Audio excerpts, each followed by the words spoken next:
Masengeli also said that Wanjigi is suspected of funding Thursday's Nane demonstrations. He said the police trailed his motorcade towards his residence, where one was intercepted outside the gate as others made their way inside the compound before the gate was closed. We intercepted a personal motor vehicle, Brado model KDC 883R in Mutaika, at the residence of Chimi Wanjigi.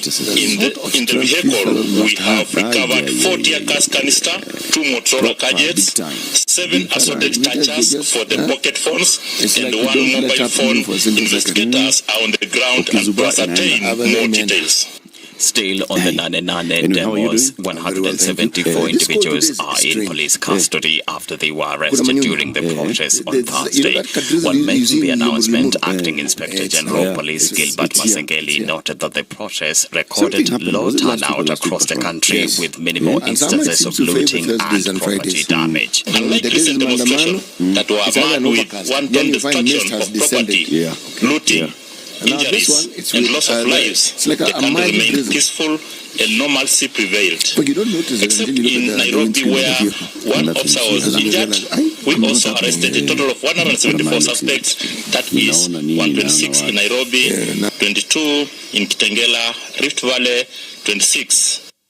Masengeli also claimed that protest organizers failed to notify the security organs of their planned actions as enshrined in the law, but police officers were deployed accordingly to ensure no chaos was witnessed as prior intelligence had showed. Minimal skirmishes were witnessed in downtown Nairobi, Kisii and Migori towns, where attempts by goons to loot property was effectively thwarted by police officers.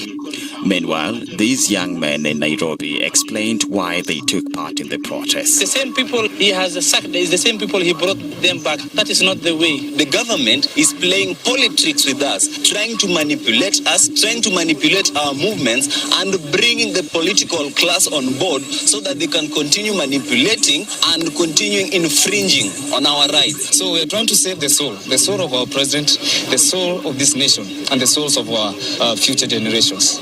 You may experience power interruption today if you are in Kakamega, Homa Bay or Murang'a. Kenya Power says the interruptions scheduled at different times of the day between 8 a.m. and 5 p.m. will allow them to carry out maintenance works. The United States, Egypt and Qatar have released a joint statement calling on Israel and Hamas to resume negotiations over a ceasefire and hostage release deal. The statement said the three nations had forged a framework agreement that had only the details of implementation left to conclude. Israel said it would send negotiators to the proposed talks, which are scheduled for next Thursday in Doha or Cairo.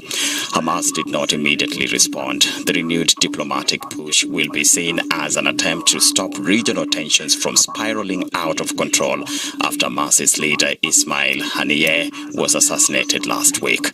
That's the News Wire. I'm Edwin Lisamera.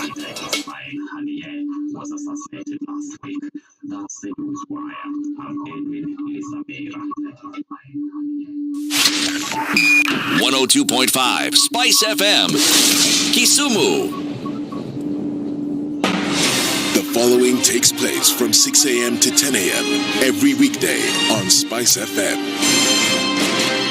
If we just gloss over issues and hope that time heals, then we may find that in generations to come, we might be back at the same situation. And the whole thing is born of stolen elections. Spice. When it comes to the decisions you make, you must be independent. There's no way you can allow one institution to dictate to you how you're going to conduct your operations, how you're going to decide cases. It's a no. When you weaken the institution to the point where they cannot take action, then you realize that politicians have to come up and now start dealing with the issues. That conversation has to die. Our politicians do not like the hard stuff. We must insist on the path of doing things right, whether popular or unpopular.